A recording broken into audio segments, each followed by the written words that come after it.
बिस्मिल्लाहिर्रहमानिर्रहीम। अस्सलाम वालेकुम नादरीन, आप यूट्यूब चैनल देख रहे हैं। मैं इमरान खान हूँ। नादरीन, ये जो पाकिस्तान तहरीक इंसाफ के अंदर एक अजीब सी कैफियत पैदा हो गई है ना, इस पर छोटा सा एक एनालिसिस भी मैं आपके सामने रखता हूँ और जो खबरें हैं वो भी आपको बताता हूँ। इमरान खान साहब का केस भी लगा हुआ था आज इस्लामाबाद हाई कोर्ट में, बल्कि दोनों केसेस उनके लगे हुए थे। उसमें भी एक डेवलपमेंट हुई है और ये केसेस इस मौके पर दोनों इकट्ठे कैसे लग गए और किस तरीके से ये आगे बढ़ेंगे ये भी आपको मैं अभी बताता हूँ। और पाकिस्तान एक बड़े अजीबोगरीब सिचुएशन में फंस गया है मौजूदा रजीम के हाथों। उससे पाकिस्तान कैसे निकल सकता है और ये हालात पाकिस्तान को कहाँ ले जाएंगे।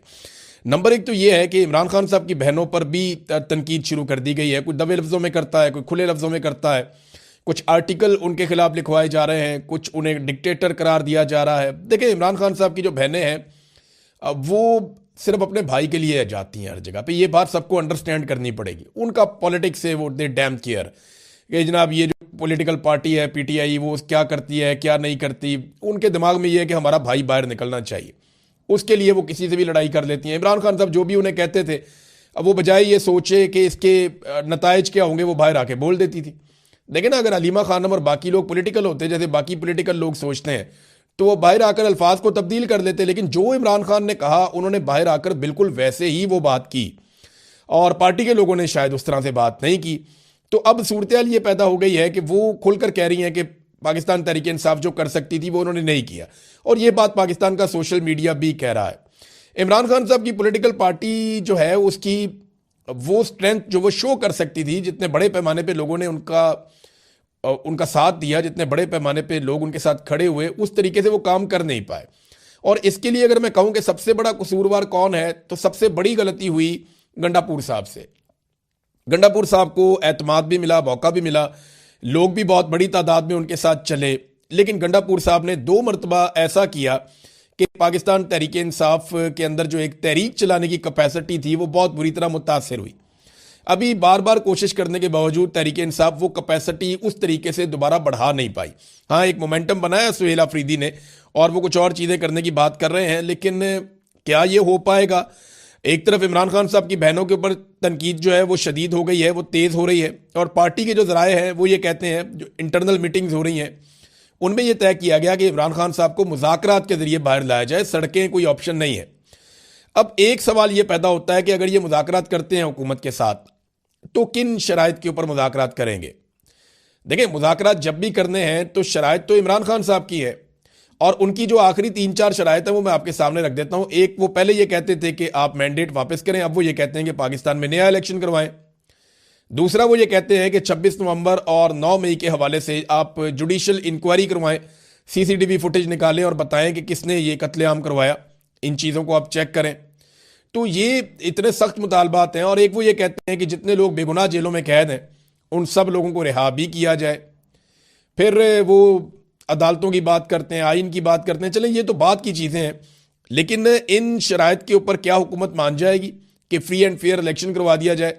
तो मुझे नहीं लगता कि ये हुकूमत फौरी तौर पे इलेक्शन करवाने के मूड में है। इनकी हालत बहुत ख़राब है, ख़ास तौर पे इनका हर फैसला अवाम नापसंद करती है, और ये फैसले भी इसी तरह के, कभी जहाज़ ले लेते हैं, कभी झूले ले लेते हैं, कभी गाड़ियाँ ले लेते हैं। तो ये इससे बाहर नहीं निकल रहे, और ये दावे करते हैं अवाम की खिदमत के, और सिर्फ अपने जलसे जुलूस और तस्वीरें, इसके ऊपर इनकी पूरी पॉलिटिक्स चल रही है। ग्राउंड के ऊपर इन्होंने गरीब आदमी के लिए किसी किस्म का कोई काम नहीं किया। अब इमरान खान की मर्जी कैसे शामिल करवाई जाए? देखें ना, अगर पाकिस्तान तहरीक इंसाफ बातचीत करती है हुकूमत के साथ, तो इमरान खान की मर्जी शामिल करवानी पड़ेगी ना। इमरान खान को कुछ मिलेगा तो इमरान खान साहब कुछ देंगे ना। इमरान खान साहब को क्या मिल सकता है? देखें, जेल से बाहर आने के लिए इमरान खान साहब क्या कुर्बान कर सकते हैं? क्या वो इस हुकूमत को तस्लीम कर सकते हैं अगले 3 सालों के लिए कि यह हुकूमत रहे? तो इसका जवाब है कि ये तो मुझे तो समझ नहीं आ रही कि इमरान खान साहब ये कबूल करेंगे। करना होता वो पहले कर लेते। दूसरी बात यह है कि इमरान खान साहब नए इलेक्शन के मुतालबे से दस्तबरदार हो जाएंगे, ये भी मुश्किल लगता है। क्या इमरान खान साहब अपना सख्त मौक़िफ़ जो है वो उससे पीछे हट जाएंगे? हाँ, ये मुझे लगता है कि इमरान खान साहब अपने मौक़िफ़ में कुछ हद तक नरमी ला सकते हैं और कुछ अपने आप को एक लिमिट में ले जा सकते हैं कि ठीक है, मैं इससे आगे नहीं जाता और तुम भी इससे आगे मत जाना। तो ये तो अच्छी बात है। अगर एस्टेब्लिशमेंट भी अपने आप को बांध ले और वो ये कहे जी ठीक है हम अपनी हदूद के अंदर जा रहे हैं, तो सियासतदान भी अपनी हदूद के अंदर चले जाएं, ये अच्छी बात है। लेकिन इस वक्त हुकूमत के पास इमरान खान को देने के लिए क्या है? यह है बड़ा सवाल। और जो लोग मुज़ाकरात करना चाहते हैं हुकूमत के साथ, वो इमरान खान को हुकूमत से क्या लेकर दे सकते हैं, यह है दूसरा सवाल। सुहेल अफरीदी साहब जो है ना, वो अच्छा सिस्टम ये बात समझता है कि खतरा अब उन्हें पाकिस्तान तहरीक इंसाफ से नहीं है, खतरा उन्हें अब इमरान खान की फैमिली से, या सुहेल अफरीदी को वो कुछ हद तक खतरा समझते हैं, लेकिन उन्हें काफ़ी हद तक डिसक्रेडिट करने में कामयाब रही है एस्टेब्लिशमेंट। खासतौर पे जो गंडापुर साहब ने पूरा एक एपिसोड चलाया, और उसके बाद जिस तरह से सुहेल अफरीदी साहब इस्लामाबाद के अंदर बंद हो गए जब इमरान खान साहब का इशू उठा, और रहती सही कसर जो है वो अभी बैरिस्टर गौर ने कह दिया कि सुहेल अफरीदी हर चीज़ में ऑन बोर्ड थे और वो भी कॉन्फ्रेंस कॉल के अंदर शामिल थे जो अलीमा खानम सुन रही थी, तो उसे तासुर ये गया कि जैसे सारी चीज़ों में वो शामिल है, तो उन्हें डिस्क्रेडिट करने की कोशिश की जा रही है।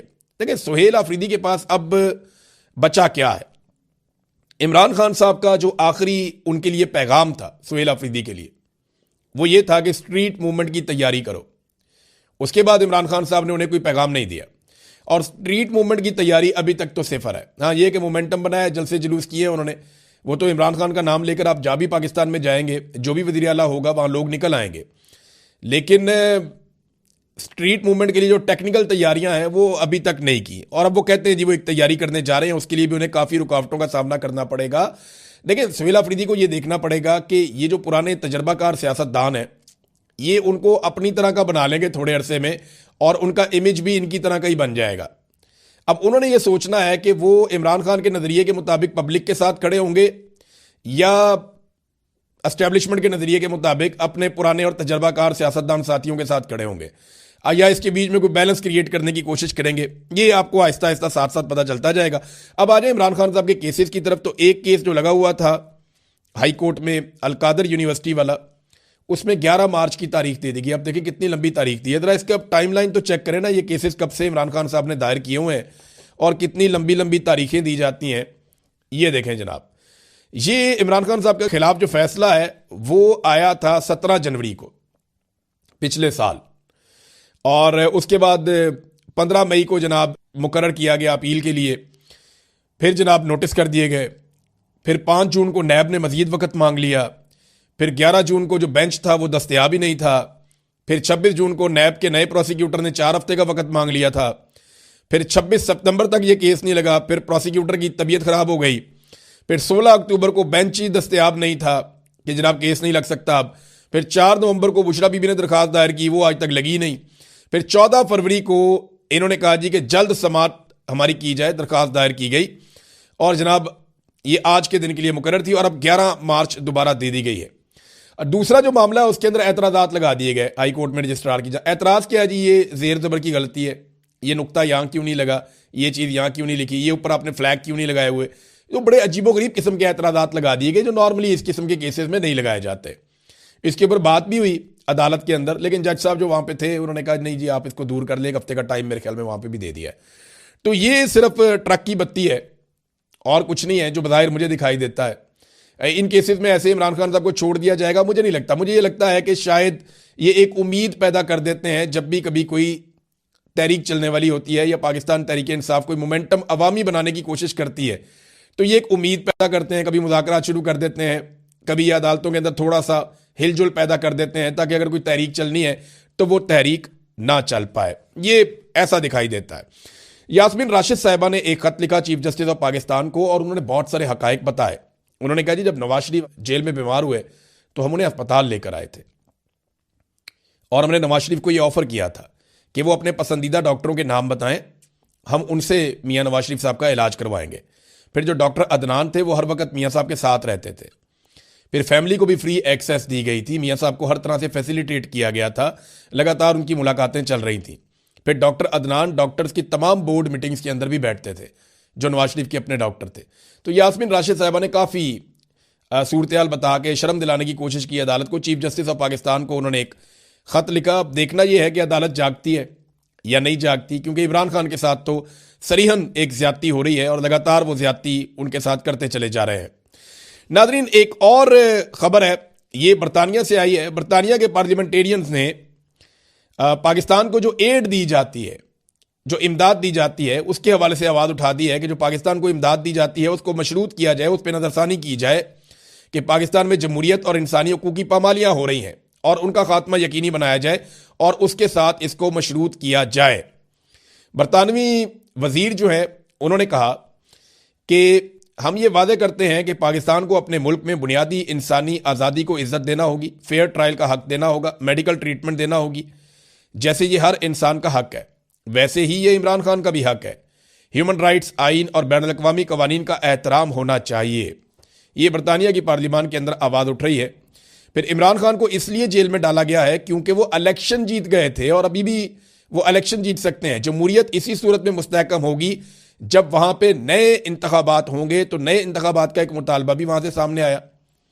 फिर एक और मुतालबा सामने आया कि बरतानवी हुकूमत को इमरान खान और उनके बेटों कासिम और सलमान के दरमियान मुलाकात में सहूलतकारी के लिए अपना किरदार जरूर अदा करना चाहिए।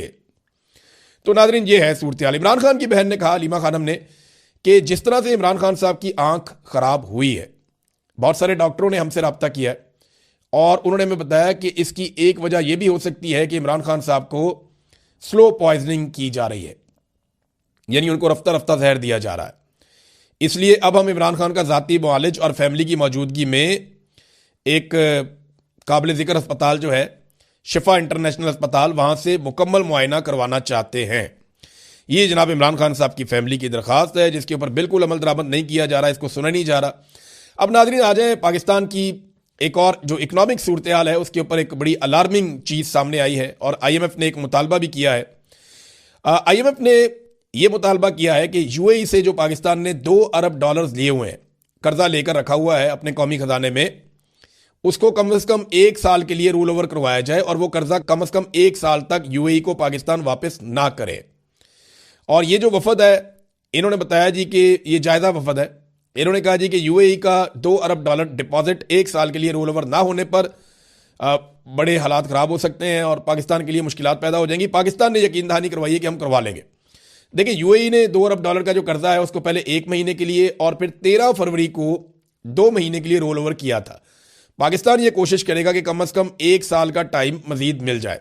अभी जो टाइम है पाकिस्तान के पास वो अप्रैल के मिड तक का टाइम है और अगर उसके बाद देखें बजट आ रहा है और अगर बजट में IMF ने हाथ खींच लिया या मजीद कड़ी शराइत लगा दी तो ये हुकूमत मजीद मुसीबत में पड़ जाएगी। अवाम को कोई रिलीफ नहीं दे पाएगी बल्कि अवाम की कमर ये मजीद तोड़ देंगे। तो UAE से उनको मनाना बहुत ज़रूरी है और उनको मनाने के लिए आपको पता है फिर बहुत सारों को मनाना पड़ेगा। UAE जो है वो अपने पैसे को इस्तेमाल भी कर सकता है, उसको खित्ते के अंदर अपनी इजारादारी का बड़ा आजकल UAE का एक ट्रेंड चल रहा है। वो सूडान के अंदर भी मुदाखलत है उनकी, लीबिया के अंदर भी, सोमाली आइलैंड में भी और यमन के अंदर भी। और सऊदी अरब इस मामले पे नाराज़ भी है UAE से कि वो ये काम ठीक नहीं कर रहे, बल्कि उसका उन्होंने इजहार भी किया है। तो UAE जो है वो अपना एक बहुत तगड़ा उन्होंने एक अपना सतून खड़ा कर दिया है और पाकिस्तान के लिए प्रॉब्लम यह है कि वो $2 अरब उनसे रोल ओवर करवाने हैं या कोई और पाकिस्तान को ये पैसा दे दे। तो अब पाकिस्तान इसके बदले में किस किस्म का कंप्रोमाइज़ करेगा ये देखना पड़ेगा। देखिए, बांग्लादेश में जब इनकलाब आया ना तो उसके बाद डॉक्टर मोहम्मद यूनुस को लाया गया। डॉक्टर मोहम्मद यूनुस आए और 18 माह तक वो वहाँ पे रहे और फिर उन्होंने इलेक्शन करवा दिए। अब एक नई हुकूमत बन चुकी है, लेकिन इन 18 महीनों में डॉक्टर मोहम्मद यूनुस ने जो मेहनत की उसके नतीजे में बांग्लादेश के जो ज़र मुबादला के ज़खायर हैं, जो कौमी खजाना है उनका, उसमें $9.5 अरब का इजाफा हुआ, यानी 50% इजाफा उन्होंने 18 महीनों में कर दिया। ये काबिल लोग। देखिए, पहले हसीना वाजिद थी, मिलिट्री एस्टेब्लिशमेंट थी। जैसे ही बांग्लादेश की जान छूटी वहाँ की घटिया मिलिट्री एस्टेब्लिशमेंट और हसीना वाजिद से, तो क्या हुआ, वहाँ $9.5 अरब के 50% उनके ज़र मुबादला के ज़खायर बढ़ गए। और पाकिस्तान में क्या हुआ, घटते ही गए। जो इमरान खान साहब ने $16 अरब पे छोड़े थे वो इन्होंने हालत ये कर दी है कि $12 अरब तो इस वक्त दोस्त ममालिक के पड़े हुए हैं और बहुत थोड़े से पैसे पाकिस्तान के अपने हैं और ये रोल ओवर के लिए मिन्नतें और तरले करते जा रहे हैं। वर्ल्ड बैंक के जो आदादो शुमार है ना, देखिए वर्ल्ड बैंक का भी तो एक म्यार है ना गुर्बत का।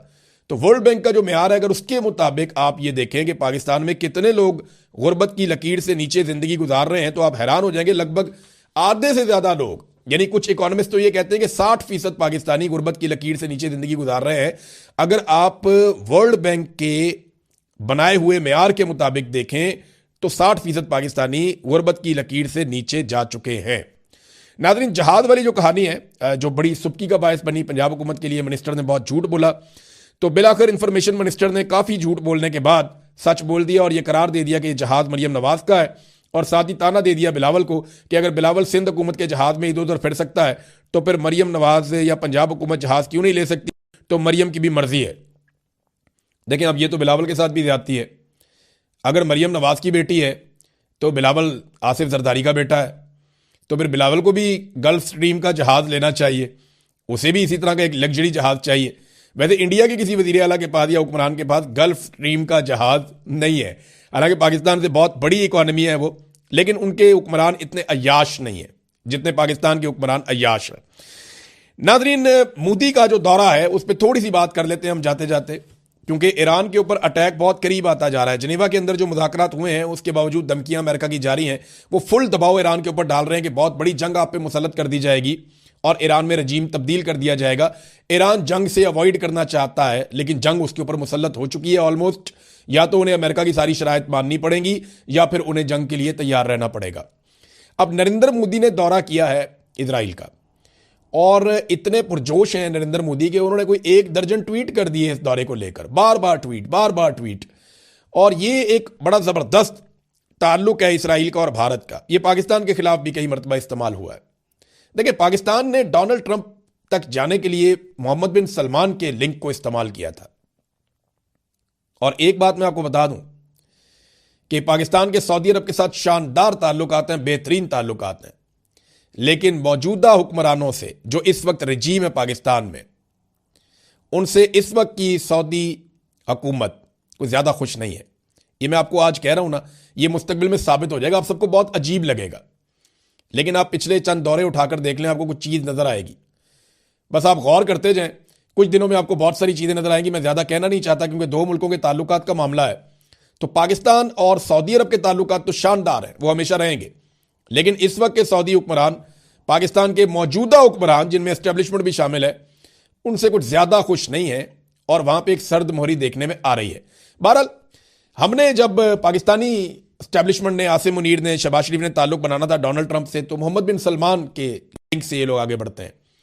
उधर जब मोदी ने अपने मामला ट्रंप के साथ सीधे करने हैं तो नेतन्याहू को वो इस्तेमाल कर सकते हैं, और नेतन्याहू ये कैपेसिटी रखता भी है क्योंकि डोनाल्ड ट्रंप नेतन्याहू को बहुत ज्यादा अपने करीब रखता है। और डोनाल्ड ट्रंप और नेतन्याहू ऐसा लगता है जैसे कि एक सिक्के के दो रुख हैं, वो एक दूसरे को बहुत सपोर्ट भी करते हैं